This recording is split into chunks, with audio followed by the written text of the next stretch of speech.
Broadcasting live. It's America's longest running talk show on computers. It's Computer America, bringing you the biggest names in technology with guest interviews, new products, and your emails. Listen live at computeramerica.com on any device around the world. Email the show at live@computeramerica.com or find us on social media. Be sure to check out our website for contests, giveaways, show notes, live video stream, podcasts, and more. You're listening to Computer America.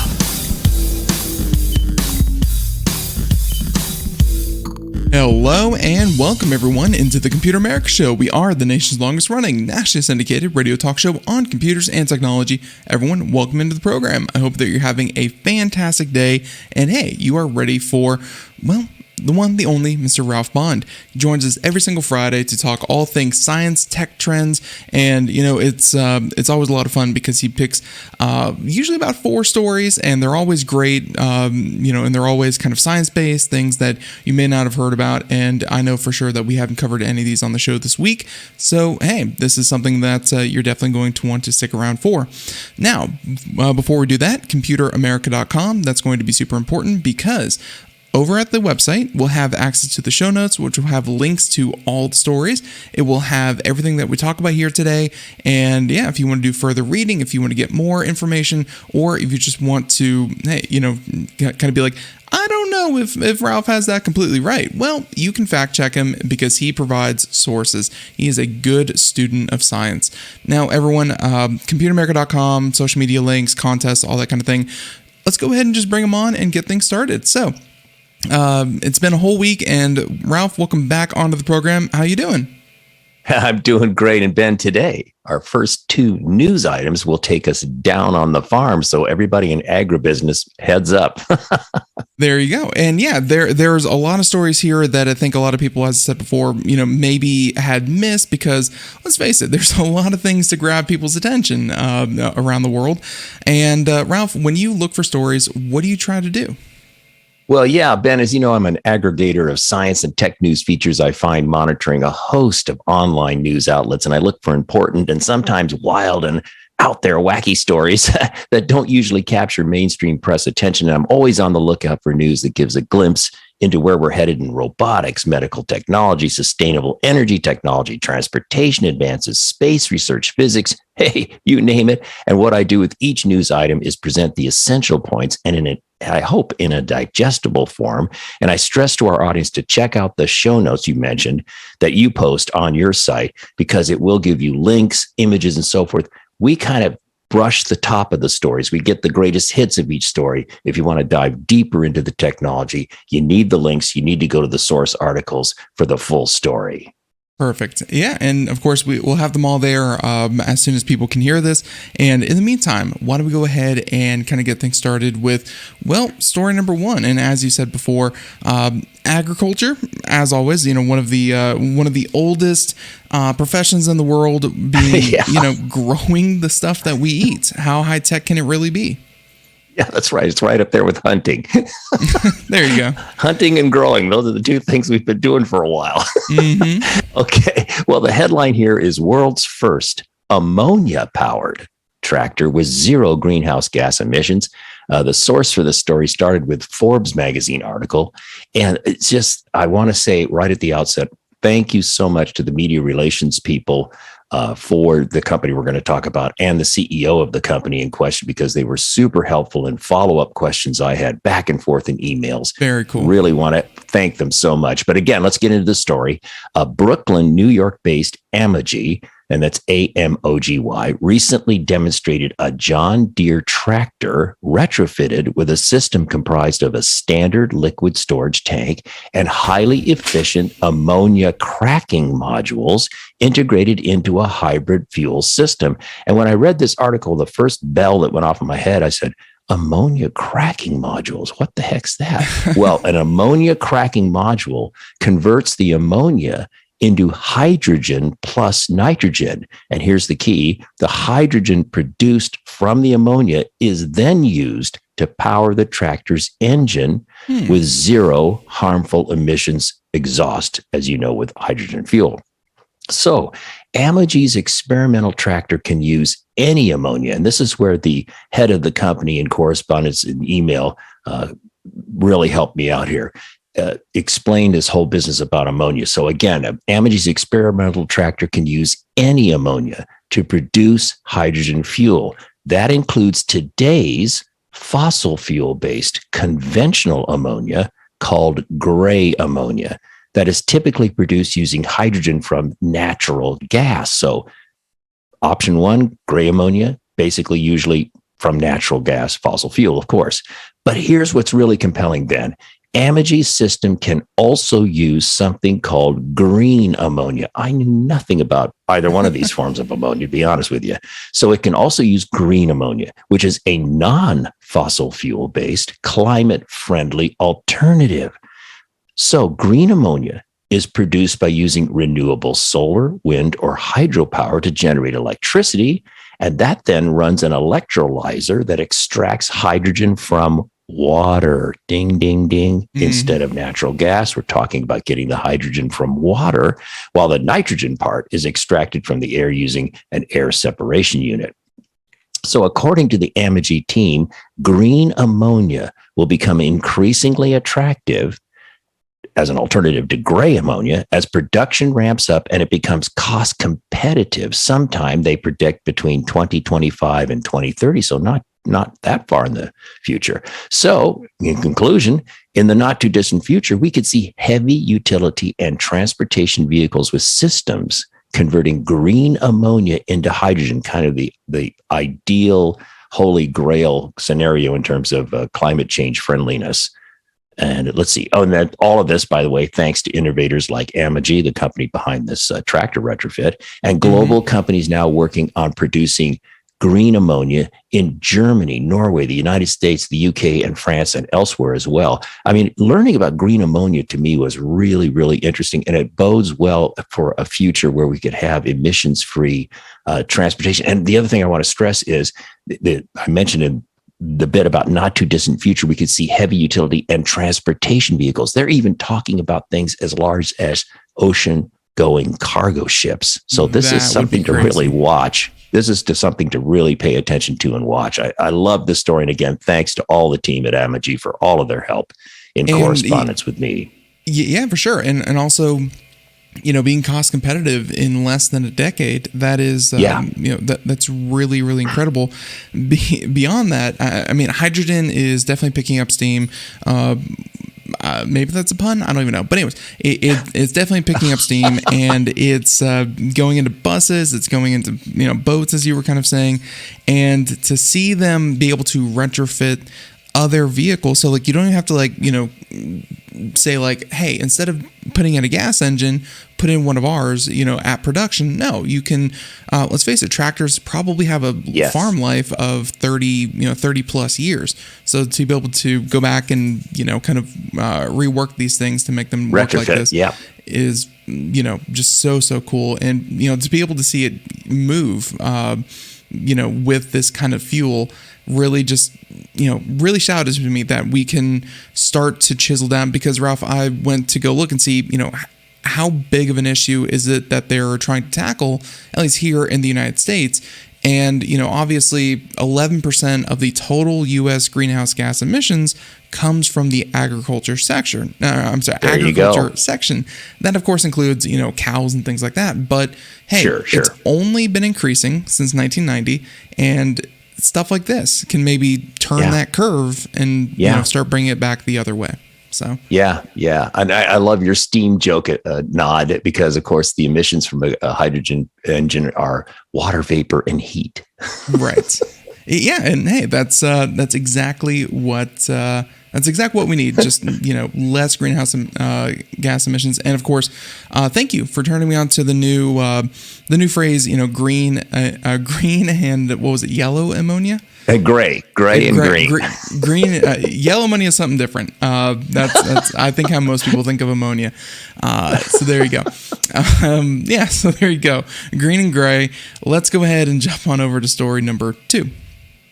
Yeah, this one's, again, another down on the farm story. Got this from MIT News. There's a connection to MIT alum in this story, but that's not what the story's about. Headline here is new high-tech handheld optical milk scanner to help dairy farmers. Okay. You think about dairy farming and you think that's probably the most low-tech thing in the world. Right. Well, this is really cool. So this is another experience for me. I learned a lot about dairy farming technology that I had no idea. So to get the most accurate measurements, and I did mention that it comes from MIT News. I did. Right. Good. To get the most accurate measurements of cow health and milk quality, dairy farmers typically have to ship milk samples to labs once a month. Who knew? Or wait for a technician to come to the farm to collect milk samples from each cow. Now, where I live, not far, stone's throw from where I live, are some small dairy farms, and even the small ones might have 20, 30, 40 animals. So you have to collect samples from each cow, send it off to a lab. Yeah. Yeah. Time consuming. Absolutely. So, but now a startup called Labby, that's Labby, has created a handheld device that can test a cow's milk on site in less than 10 seconds. And you can see the picture of the little kind of looks like a little old school joystick box to me. But anyway, so it can do this in 10 seconds. So Labby's handheld milk scanner and analyzer solution called Milky, Milkey, uses an optical sensing technology called mobile spectroscopy. And the system analyzes a cow's milk sample for milk fat, protein, and somatic cell count, and in seconds presents results on a dairy farmer's smartphone, tablet, or PC. Now, that rang a bell in my head. I said, somatic cell count. What is somatic cell count? So I did some more digging. By the way, a somatic cell is any cell of a living organism other than reproductive cells. Who knew? I didn't. Knowing the somatic cell count levels for each cow is particularly important as they can indicate the presence of mastitis, which is an inflammation of a cow's udder tissue. Apparently, this is a big, scary thing for dairy farmers, right. Or could indicate another infection that farmers can treat before it spreads to the rest of the herd. So data gathered by Labby's handheld Milky system could also give veterinarians historical health data for each cow and help dairy farmers identify best practices. So here you go, high tech. Don't you love it? I mean, 10 seconds per milk sample versus having a technician come out or sending things off to a lab and waiting. Wow, this is a huge innovation for the dairy farming community. Yeah, and I'm curious. I'm sure that they've shown that this is feasible. I'm wondering if, because especially these lower tech industries have a lot of regulation around them. I'm wondering if regulators would accept this as kind of something, or is this like in replacement of I guess vets or those samples that you were talking about, and maybe those just to keep the cows healthy. Very, very cool, and nice to see that we're finally getting IoT cows. That's, been a long time coming. So we're finally connecting those cows to the internet. And really, just little things like these, you'd be able to pop your smartphone out and open your app and be like, okay, 6 milking stations, 6 different readers, be able to see which cows went, maybe little Bluetooth tags. Ralph, I mean, think about a lot of possibilities. Huge possibilities. And this is what I love, especially about your segments, but, technology in general, is that there are, again, a lot of problems in the world, but technology like this has a way of, increasing efficiency, reducing waste, reducing the downtime, stuff like that. I'm sure that the cows, would definitely appreciate being healthier, faster. They don't have to linger with with some kind of infection. The cows are happier, produce more milk. Everything's just going smoother. Ralph, this is the kind of stuff that we kind of need in this world. I agree. And from a business point of view, the testing labs that might suffer if this gets widely deployed because nobody's going to be sending their samples every month. Well, if they're smart business people, they'll go, wait a minute, why don't we become the providers of this technology, the maintenance of this technology, the training part of it, convert themselves to be compatible with this instead of fighting it. So we'll see how this plays out in the fields and farms. Right. And I have a hard time, kind of thinking that trained scientists in a lab able to detect things won't find other better things to, kind of monitor than, hey, does the cow have a runny nose? They're going to be able to focus on more important things than little things like that. So story number 2, great, love it. That's the epitome of Ralph. Story number 3, let's leave let's leave Earth a little bit, because like you said, we were down on the farm. Yeah, time to go to outer space here and beyond, it seems. Got this from Mashable.com. Headline here, and this was widely covered as well in other outlets. NASA scientists keep discovering new exotic worlds beyond our solar system. So recently, NASA reported that the total count of exoplanets discovered so far just surpassed 5,000. If you're watching our broadcaster, you'll see the image that shows 5,000 plus. Mm-hmm. So it just surpassed 5,000. Exoplanets, by the way, are alien worlds beyond our solar system. Very simple. So any planet outside of our solar system is called an exoplanet. So these include, as NASA itself stated, strange and wonderful planets with a highly diverse mix, including super Earths, gas giants like Jupiter, ice giants like Neptune, and more. And this was kind of curious. This gets a little geeky, but here's NASA's breakdown of the 5,000 plus exoplanets identified to date. 30% of them are gas giants the size of Saturn or Jupiter, or many times bigger. If you think about the size of Jupiter and think of some of these guys are many times bigger. Wow. Mm-hmm. 31% of the planets range in size between Earth and Neptune. 35% are similar in size to Neptune and Uranus. And 4% are considered terrestrial, being small rocky planets about the size of Earth or smaller. And then here's what's really exciting for me. In the coming year, and this was mentioned in the article, I love this part of it. In the coming year, of course, the good old James Webb Space Telescope, as we all know, the most powerful space telescope ever built and now deployed, will peer into the atmospheres of some of these planets, giving scientists unprecedented insights into these still largely mysterious exoplanets. Wow. And here's the kind of personal takeaway for me when I found this little nugget of news.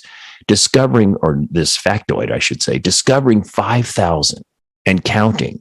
That's a great achievement. Of course it is. But consider this. Planetary scientists say it's likely there are more than a trillion, with a T, trillion exoplanets in our Milky Way galaxy alone. So there's a lot more counting and tallying lying ahead of us.